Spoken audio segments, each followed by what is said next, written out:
الشيطان الرجيم. بسم الله الرحمن الرحيم. رب اشرح لي صدري ويسر لي أمري واحلل عقدة من لساني يفقه قولي. رب اشرح لي صدري ويسر لي أمري واحلل عقدة من لساني يفقه قولي.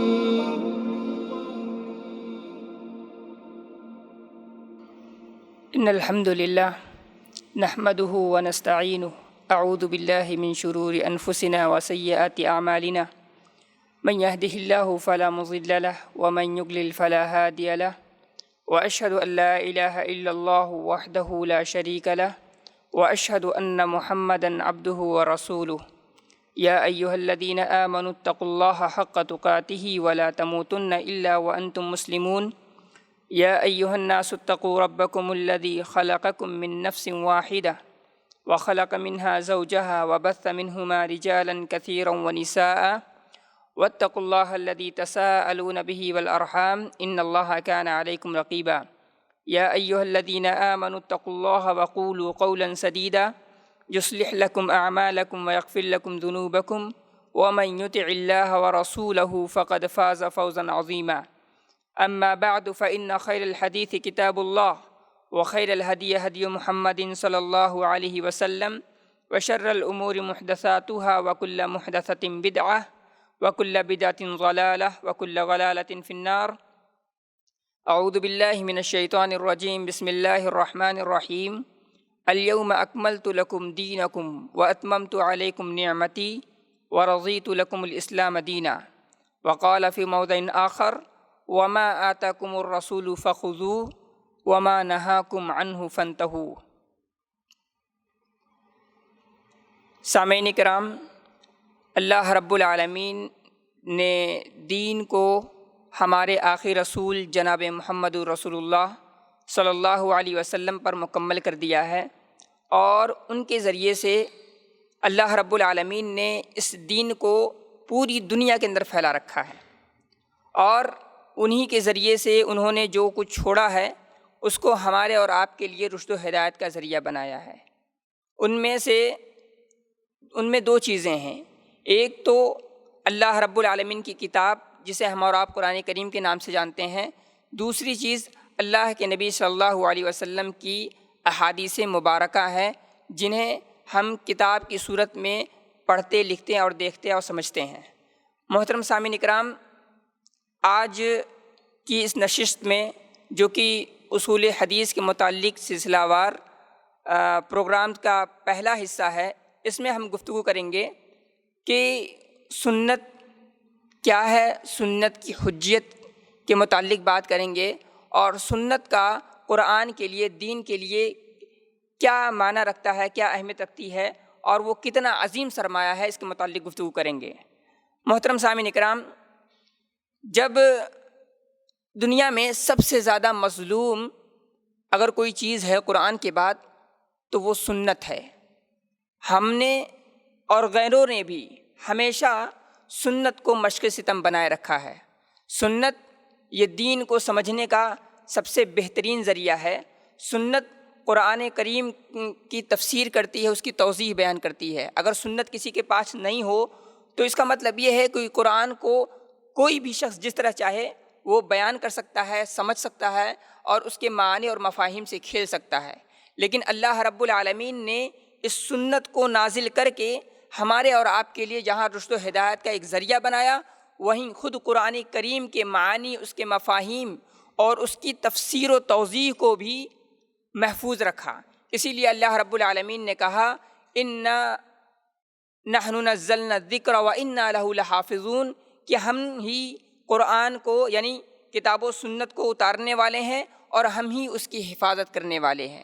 محترم سامعین اکرام، تو قرآن کے معانی اور اس کے مفاہیم کی جو تشریحات ہے، جو توضیحات ہیں، وہ سنت کے ہی ذریعے سے ممکن ہے، اور اللہ رب العالمین نے اسی لیے اللہ کے نبی صلی اللہ علیہ وسلم پر سنت کا نزول فرمایا، تاکہ انسان جہاں قرآن کو سمجھ سکے وہیں اللہ کے نبی صلی اللہ علیہ وسلم کے ذریعے سے عملی زندگی میں اس کو کیسے نافذ کرنا ہے اس کو جان سکے اور اس کی عملی تنفیذ عمل میں آ سکے۔ محترم سامعین کرام، تو جو ابھی یہ سلسلہ وار جو باتیں چلیں گی انشاءاللہ سنت کے حوالے سے، آج ہم گفتگو کریں گے کہ یہ حجت سنت میں کی اسلام میں کیا اہمیت ہے۔ سب سے پہلی بات یہ کہ حجت سنت کے حوالے سے جو قرآن و سنت میں جو باتیں بیان کی گئی ہیں میں وہ بیان کرتا چلوں گا۔ جب بھی ہم سنت کی بات بیان کرتے ہیں یا سنت کا لفظ بولتے ہیں تو عام طور پر 4 قسم کے لوگ ہمارے سامنے آتے ہیں۔ پہلے وہ لوگ جو سنت کا انکار کر دیتے ہیں، یعنی سنت کو نہیں مانتے ہیں، یا کم از کم سنت میں تشکیک پیدا کرتے ہیں، ایک قسم تو ان لوگوں کی ہوئی۔ دوسرے وہ لوگ ہیں جو سنت کو سمجھتے ہیں، جو سنت کو سمجھتے ہیں اور لیکن وہ مغربی افکار اور مغربی خیالات میں اس قدر گم ہوتے ہیں کہ سنت کی جو اہمیت ہونی چاہیے اور سنت جو ہمارے مطمع نظر ہونا چاہیے وہ ہم اس کو نظر انداز کر رہے ہوتے ہیں۔ اسی طریقے سے تیسری قسم ان لوگوں کی ہے جو مصادر تلقی یعنی کتاب و سنت کی جو تعلیمات ہیں اس کے بارے میں وہ شکوک و شبہات کا شکار رہتے ہیں کہ آیا یہ واقعی مصدقہ خبر ہے یا یہ کہ اس میں شکوک و شبہات ہیں، اس میں کمی بیشی ہے، نقص ہے یا کسی انسان کی جانب سے ہے۔ تو یہ کئی اس کے مراتب ہیں، اور انہی بنیادوں پر انہی چیزوں کو انہی 4 لوگوں کو میں نے سامنے رکھ کر کے یہ طے کیا کہ سب سے پہلے جو بات کی جائے وہ سنت کی اہمیت کے متعلق بات کی جائے کہ سنت کی اہمیت کتاب و سنت کی تعلیمات میں کیا ہے۔ تو آئیے دیکھتے ہیں کتاب و سنت کے حوالے سے خود 4 چیزیں ہم اور آپ جو کتاب و سنت کے حوالے سے جو موقف رکھتے ہیں، اتنا مضبوط اور ٹھوس موقف رکھتے ہیں، وہ 4 بنیادیں ہیں۔ پہلی چیز یہ کہ خود قرآن کریم اس پر فوکس کرتا ہے۔ دوسری بات یہ کہ خود اللہ کے نبی صلی اللہ علیہ وسلم نے اس کی اہمیت کو واضح کیا ہے، اس کو بیان کیا ہے۔ تیسری چیز یہ کہ خود اجماع کے ذریعے سے یعنی اجماعی چیزوں میں سے ہے کہ اجماع کے ذریعے سے ہمیں یہ معلوم چلا کہ ہر زمانے میں مسلمانوں نے اللہ کے نبی صلی اللہ علیہ وسلم کی سنت کو مطمع نظر بنایا ہے اور اس کو اپنی زندگی میں ڈھالا ہے۔ اسی طریقے سے قیاس کے ذریعے سے بھی یہ باتیں معلوم کی جا سکتی ہیں کہ اللہ کے نبی صلی اللہ علیہ وسلم کی سنت واقعی طور پر اور عملی ناحیے سے یہ حجت کی حیثیت رکھتی ہے۔ محترم سامعین کرام، تو آج ابھی جو ہم گفتگو کریں گے اور ہم یہ دیکھیں گے کہ سنت کی جو اہمیت ہے خود قرآن کن کن ناحیوں سے گفتگو کرتا ہے۔ قرآن سب سے پہلے جس بات کی دعوت دیتا ہے وہ یہ ہے کہ آپ کو اللہ کے نبی صلی اللہ علیہ وسلم کی بات کو ماننا ہے، اللہ کے نبی صلی اللہ علیہ وسلم کی اطاعت کرنی ہے۔ دلیل کیا ہے؟ اللہ رب العالمین نے کہا وَمَا آتَاكُمُ الرَّسُولُ فَخُذُوهُ وَمَا نَهَاكُمْ عَنْهُ فَانْتَهُوا کہ اللہ رب العالمین نے جو کچھ آپ کو بتلایا ہے اس کو لے لو، اور وَمَا نَهَاكُمْ عَنْهُ فَانْتَهُوا اور جس چیز سے رسول گرامی صلی اللہ علیہ وسلم نے آپ کو روکا ہے ان تمام چیزوں سے رک جاؤ۔ اس کے علاوہ بھی قرآن کریم نے متعدد مقامات پر لوگوں کو اس بات پر ابھارا ہے کہ وہ اللہ کے نبی صلی اللہ علیہ وسلم کے فرامین کو، ان کے اقوال کو، ان کے افعال کو، ان کے اوصاف کو اپنے سامنے رکھیں اور اس کو ہر ناحیے سے اس کو سمجھنے اور اس کو عملی زندگی میں ڈھالنے کی کوشش کریں۔ اسی طریقے سے قرآن کریم نے جس بات پر فوکس کی ہے، ایک تو یہ چیز ہے کہ یہ بتلایا ہے کہ قرآن کریم جو ہے یہ اللہ کے نبی صلی اللہ علیہ وسلم کے قرآن کریم کے علاوہ جو سنت ہے یہ وحی ہے، یعنی اللہ کے نبی صلی اللہ علیہ وسلم کوئی بھی بات اپنی جانب سے اپنی طرف سے نہیں کرتے تھے۔ جیسے اللہ تعالیٰ نے خود قرآن کریم میں کہا کہ وَمَا يَنطِقُ عَنِ الْهَوَىٰ إِنْ هُوَ إِلَّا وَحْيٌ يُوحَىٰ کہ رسول گرامی صلی اللہ علیہ وسلم کوئی بھی بات اپنی جانب سے نہیں کرتے تھے مگر یہ کہ وہ اللہ رب العالمین کی طرف سے وحی ہوا کرتی تھی۔ تو پتہ یہ چلا کہ سنت کے علاوہ اللہ رب العالمین نے جہاں یہ بتایا ہے کہ اللہ کے رسول صلی اللہ علیہ وسلم کی پیروی کرنی ہے، اللہ کے نبی صلی اللہ علیہ وسلم کی بات ماننی ہے، وہیں یہ بھی بتلایا ہے کہ یہ جو سنت ہے یہ وحی ہے۔ سنت وہی ہے۔ اللہ رب العالمین نے ایک جگہ اور کہا لَقَدْ مَنَّ اللَّهُ عَلَى الْمُؤْمِنِينَ إِذْ بَعَثَ فِيهِمْ رَسُولًا مِّنْ أَنفُسِهِمْ کہ اللہ رب العالمین نے مومنوں پر احسان کیا ہے کہ انہی میں سے ایک رسول بھیجا ہے جو انہیں کتاب و حکمت کی تعلیم دیتا ہے۔ تو کتاب یہ اللہ کی کتاب ہے، لیکن حکمت کیا ہے؟ حکمت حضرت جو حافظ ابن کثیر رحمۃ اللہ علیہ نے لکھا ہے کہ یہاں حکمت سے مراد سنت ہے۔ هو الذی بعث فی الامیین رسولا منہم یتلو علیہم آیاتہ ویزکیہم ویعلمہم الکتاب والحکمہ۔ قرآن کریم میں اللہ رب العالمین نے جہاں کتاب و سنت کو دونوں ساتھ میں ذکر کیا ہے، وہاں سنت سے مراد کیا ہے؟ وہاں حکمت سے مراد سنت ہے۔ تو یہاں کیا پتہ کیا چلا کہ جو اللہ رب العالمین اللہ تعالیٰ اللہ کے نبی صلی اللہ علیہ وسلم پر دو قسم کے وحی کو نازل کرتا تھا۔ ایک تو وحی جو ہمارے اور آپ کے سامنے قرآن کی شکل میں موجود ہے، اور جو دوسری وحی ہے جو سنت کی شکل میں موجود ہے، جس کو اللہ رب العالمین نے خود قرآن کریم میں سنت کے حکمت کے لفظ سے یاد کیا ہے۔ اسی طریقے سے قرآن کریم میں اللہ رب العالمین نے ایک جگہ اور کہا ہے لِتُبَيِّنَ لِلنَّاسِ مَا نُزِّلَ إِلَيْهِمْ لِتُبَيِّنَ لِلنَّاسِ مَا نُزِّلَ إِلَيْهِمْ تاکہ آپ لوگوں کے لیے بیان کریں وہ چیزیں جو مَا نُزِّلَ إِلَيْهِمْ جو آپ کی طرف بیان کی گئی ہیں، یعنی جو آپ کی طرف وحی کی گئی ہیں۔ تو اللہ کے نبی صلی اللہ علیہ وسلم کو قرآن کے علاوہ کیا چیزیں بیان کی جاتی تھی، کیا چیزیں بتلائی جاتی تھیں؟ تو پتہ یہ چلا کہ اللہ کے نبی صلی اللہ علیہ وسلم پر قرآن کے علاوہ دوسری وحی بھی آتی تھی جس کو ہم اور آپ سنت کہتے ہیں۔ تو پہلی بات یہ کہ قرآن کریم میں خود قرآن کریم اس بات پر فوکس کرتا ہے کہ وہ لوگ اللہ کے نبی صلی اللہ علیہ وسلم کی اطاعت کریں۔ دوسری بات یہ کہ قرآن کریم اس بات پر زور دیتا ہے کہ لوگ یہ جان لیں کہ سنت یہ وحی ہے، یہ کوئی اور چیز نہیں ہے۔ یعنی یہ نہیں کہ اللہ کے نبی صلی اللہ علیہ وسلم اپنی طرف سے کوئی چیز کر دیا کرتے تھے، بلکہ قرآن کریم یہ خود بتلاتا ہے کہ یہ سنت یہ در حقیقت یہ وحی ہے، اور اس کی دلیل میں نے آپ کے سامنے بیان کی ہے۔ اسی طریقے سے قرآن کریم اس بات پر بھی دلالت کرتا ہے کہ قرآن جو سنت ہے یہ اللہ کے نبی صلی اللہ علیہ وسلم جو قرآن نازل ہوتا ہے اسی کی تشریح اور تبیین کے لیے ہے، اسی کی تشریح اور تبیین کے لیے ہے۔ آپ دیکھتے ہوں گے قرآن کریم میں بہت ساری باتیں ہیں، نماز کے مسائل ہیں، زکوٰۃ کے مسائل ہیں، حج کے مسائل ہیں، نکاح اور طلاق کے مسائل ہیں، تفصیل سے بیان نہیں کیا گیا ہے۔ اس کی تفصیل آپ کو کہاں ملے گی؟ اس کی تفصیل آپ کو سنت میں ملے گی۔ تو پتہ یہ چلا قرآن کریم میں اللہ رب العالمین قرآن کریم اس بات پر زور دیتا ہے کہ آپ کو اگر کتاب و سنت کو قرآن کو سمجھنا ہے تو سنت رسول صلی اللہ علیہ وسلم کو سامنے رکھنا ہوگا۔ یہاں اللہ رب العالمین نے جو کہا ہے کہ لِتُبَيِّنَ لِلنَّاسِ مَا نُزِّلَ إِلَيْهِمْ لِتُبَيِّنَ لِلنَّاسِ مَا نُزِّلَ إِلَيْهِمْ آپ لوگوں کے لیے بیان کریں وہ چیزیں جو آپ کے اوپر وحی کی جا رہی ہیں۔ وہی کیا کی جاتی تھی؟ قرآن کریم، تو ظاہر ہے قرآن کریم بیان کی جا رہی ہے، وہ تو یوں ہی لکھ دیا جا رہا ہے۔ اس کا پتہ یہ چلتا ہے کہ قرآن کریم کے علاوہ بھی اللہ رب العالمین نے رسول گرامی صلی اللہ علیہ وسلم پر وحی فرمائی ہے، اور وہ سنت کی شکل میں محفوظ ہے۔ اور یہ جو سنت ہے یہ کس کے لیے ہے؟ قرآن کریم کی وضاحت میں، قرآن کریم کی تفصیل اور اس کی تبیین میں اتری ہے۔ اسی طریقے سے اللہ رب العالمین نے دوسری جگہ کہا إِنَّ عَلَيْنَا جَمْعَهُ وَقُرْآنَهُ فَإِذَا قَرَأْنَاهُ فَاتَّبِعْ قُرْآنَهُ ثُمَّ إِنَّ عَلَيْنَا بَيَانَهُ اللہ رب العالمین نے قرآن کریم کے اندر ہی ارشاد فرمایا ہے کہ جب ہم إِنَّ عَلَيْنَا جَمْعَهُ وَقُرْآنَهُ کہ قرآن کا جمع کرنا، اس کو پڑھانا یہ ہمارے ذمے ہے۔ اور جب ہم قرآن کریم پڑھا دیں تم کو تو جب ہم پڑھ دیں تو اس کے پیچھے پیچھے تمہیں بھی پڑھنا ہے۔ ثُمَّ إِنَّ عَلَيْنَا بَيَانَهُ ثُمَّ إِنَّ عَلَيْنَا بَيَانَهُ پھر اس کی وضاحت کرنا اس کا ذمہ اللہ رب العالمین پر ہے۔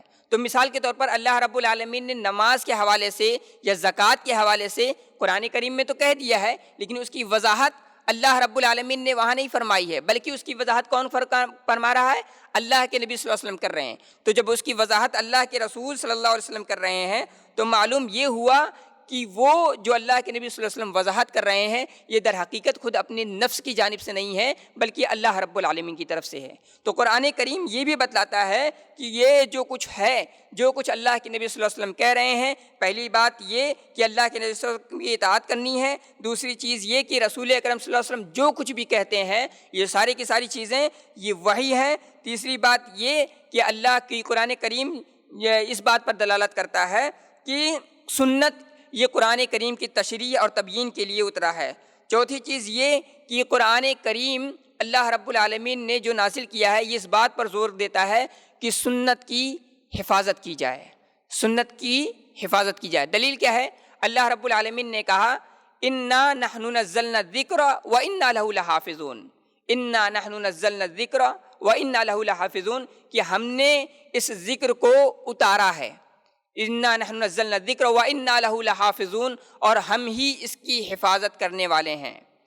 یہاں مفسرین نے یہ بھی بیان کیا ہے کہ یہاں ذکر سے مراد کتاب اور سنت دونوں ہیں، یعنی صرف کتاب کی اگر وہ اللہ رب العالمین محفوظ کر دے تو ظاہر ہے اس کا مطلب یہ ہے کہ جو شخص جس طرح سے چاہے اس کی تبیین، اس کی توضیح کر سکتا ہے، لیکن اللہ رب العالمین نے سنت کو بھی محفوظ کیا۔ تو یہاں ذکر سے مراد یہ ہے کتاب اور سنت، یعنی اللہ رب العالمین نے قرآن اور حدیث دونوں کو محفوظ کر رکھا ہے تاکہ قرآن کریم کی معانی، اس کی مفاہیم اور اس کی تفسیر، اس کی توضیح کی حفاظت ہو سکے۔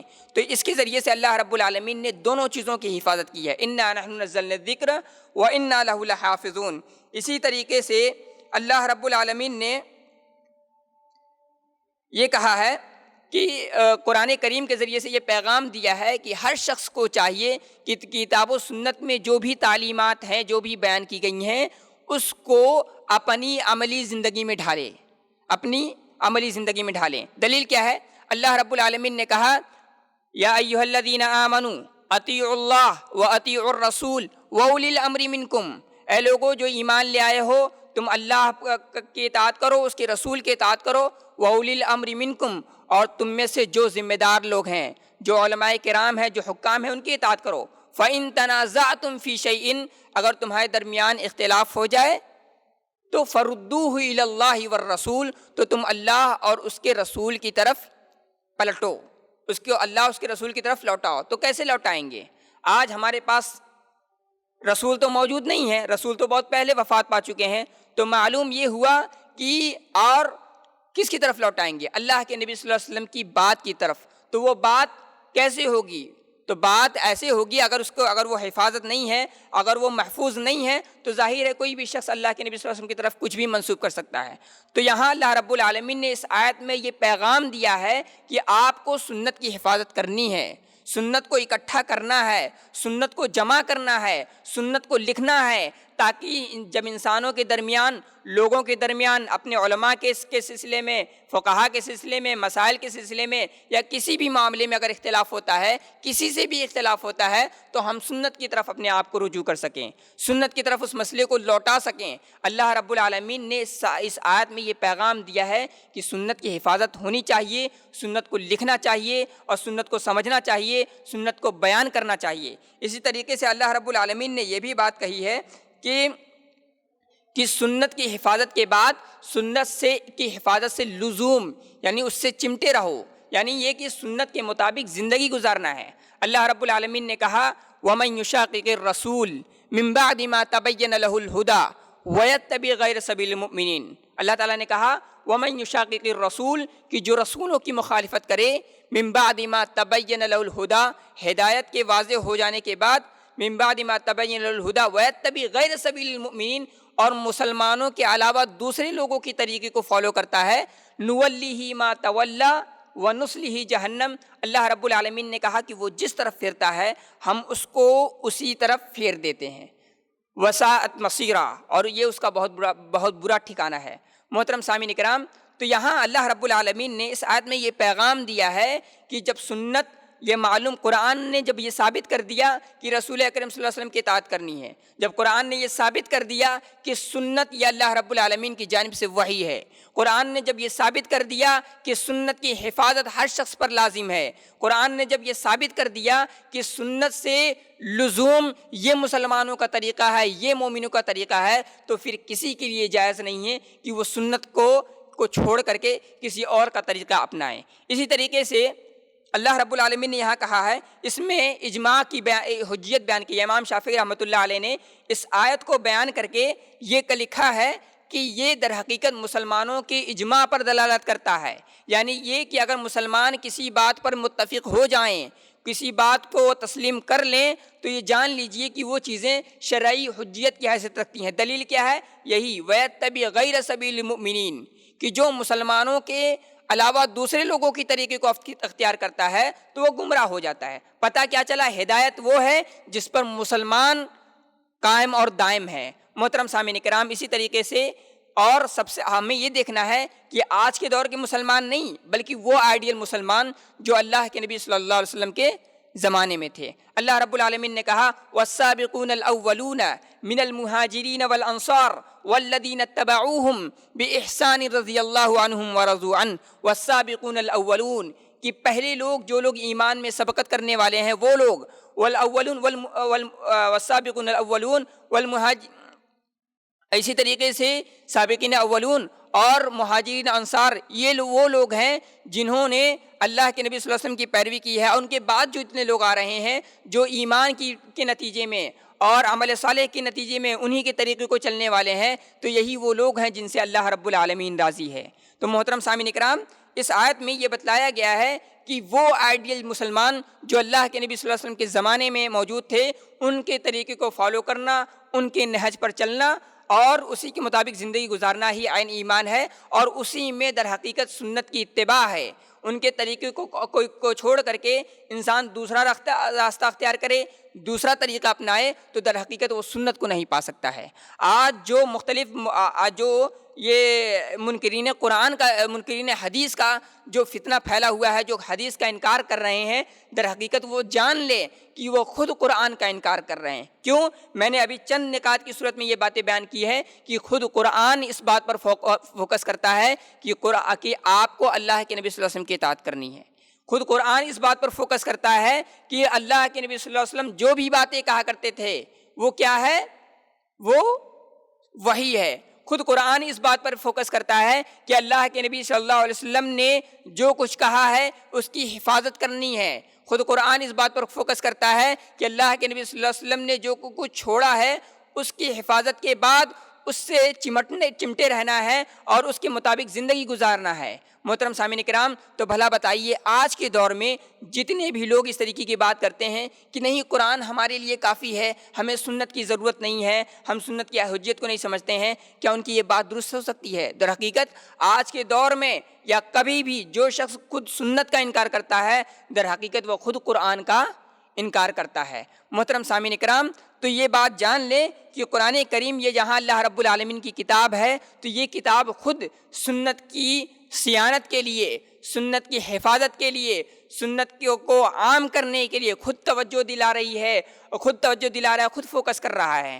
محترم سامعین کرام، تو میں نے صرف قرآنی آیات کے حوالے سے یہ گفتگو کی ہے یہ بتانے کے لیے، اور خاص طور سے جو کوئی سنت کا انکار کرتے ہیں، سنت کو حجت نہیں مانتے ہیں، کہتے ہیں ہمارے لیے صرف قرآن ہی کافی، ان کو یہ پیغام دینے کے لیے کہ قرآن در حقیقت خود سنت کی حفاظت کرتا ہے اور خود سنت کی توضیح کرتا ہے، خود سنت پر لوگوں کو ابھارتا ہے۔ تو آج کے دور میں جو سنت کا انکار کرتا ہے در حقیقت وہ خود قرآن کا انکار کر رہا ہوتا ہے۔ محترم سامعین کرام، اور خود قرآن یہ اللہ کے نبی صلی اللہ علیہ وسلم کے ذریعے ہم تک پہنچا ہے، تو ظاہر ہے کہ جو سنت کا انکار کرے گا وہ لازم ہے کہ وہ قرآن کا انکار کرے گا، اور ہماری یہ توجہ ہونی چاہیے کہ ہم قرآن کے ساتھ ساتھ سنت کو بھی اہتمام کریں، سنت پر بھی ہماری توجہ ہونی چاہیے، تاکہ قرآن کی حفاظت تو اللہ تعالیٰ نے کر دی ہے اور سنت کی حفاظت بھی اللہ تعالیٰ نے کر دی ہے، لیکن اس کی عملی جو شکل ہے جو ہمارے درمیان مفقود ہوتی جا رہی ہے یا کم ہے، اس کے ریشو کو ہم بڑھائیں۔ سنت پر ہماری توجہ ہونی چاہیے، ہمارا عمل سنت پر ہونا چاہیے، اور ہم کوشش یہ کریں کہ اپنے اولاد کو اور اپنے احباب کو سنت کی اہمیت سے آگاہ کریں اور ان کو بتائیں کہ سنت کی اہمیت کیا ہے، سنت کا مقام کیا ہے، سنت کا درجہ کیا ہے، سنت کی حجیت یہ خود قرآن کے برابر ہے، سنت کی حجیت خود قرآن کے برابر ہے۔ اللہ رب العالمین نے کیا کہا؟ اللہ رب العالمین نے کہا یا ایھا الذین آمنوا اطیعوا اللہ واطیعوا الرسول، اللہ کی اطاعت کرو اور رسول کی اطاعت کرو۔ پتہ کیا چلا کہ جیسے اللہ کی اطاعت لازم ہے ویسے ہی رسول کی اطاعت لازم ہے، یہ نہیں کہ اللہ کی اطاعت میں رسول کی نافرمانی۔ در حقیقت اللہ کے نبی صلی اللہ علیہ وسلم وہی باتیں کہا کرتے تھے جو خود اللہ رب العالمین انہیں حکم دیتا تھا، تو ظاہر ہے اللہ کے رسول کی اطاعت یا اللہ کی اطاعت ہے۔ تو آج کے زمانے میں جو لوگ یہ ایشو بناتے ہیں کہ ہم اللہ کے نبی صلی اللہ علیہ وسلم کی اطاعت کر کے اللہ رب العالمین کی اطاعت میں ہم قرآن کریم کی پیروی کریں گے، ہم حدیث کی بات نہیں مانیں گے، ہو سکتا ہے اس میں کسی شخص نے اپنی طرف سے بات گڑھ دی ہو یا اپنی جانب سے کوئی بات کہہ دی ہو، لیکن در حقیقت وہ اس بات کا انکار کر رہے ہیں کہ خود قرآن کریم نے حجت کے اعتبار سے سنت کو اپنے ہم پلہ قرار دیا، اپنے برابر قرار دیا ہے۔ اخیر میں اللہ رب العالمین سے دعا ہے رب العالمین ہم تمام مسلمانوں کو کہنے سننے سے زیادہ عمل کرنے کی توفیق عطا فرمائے۔ رب العالمین ہم تمام مسلمانوں کو سنت کی اہمیت اور اس کی جو عظمت ہے اس کو سمجھنے کی توفیق عطا فرمائے۔ رب العالمین ہم تمام مسلمانوں کو اس بات کی توفیق دے کہ ہم اور آپ اور سارے لوگ مل کر کے سنت کا اہتمام کریں، دراسہ کے طور پر بھی، عملی ناحیے سے بھی، تدریسی ناحیے سے بھی، کتابتی ناحیے سے، ہر ناحیے سے ہم سنت کے علم کو، سنت کے فہم کو، سنت کے معنی اور مفاہیم کو، سنت کی سمجھ کو ہم عام کریں۔ اللہ رب العالمین ہم تمام مسلمانوں کو اس بات کی توفیق دے۔ وآخر دعوانا ان الحمد للہ رب العالمین۔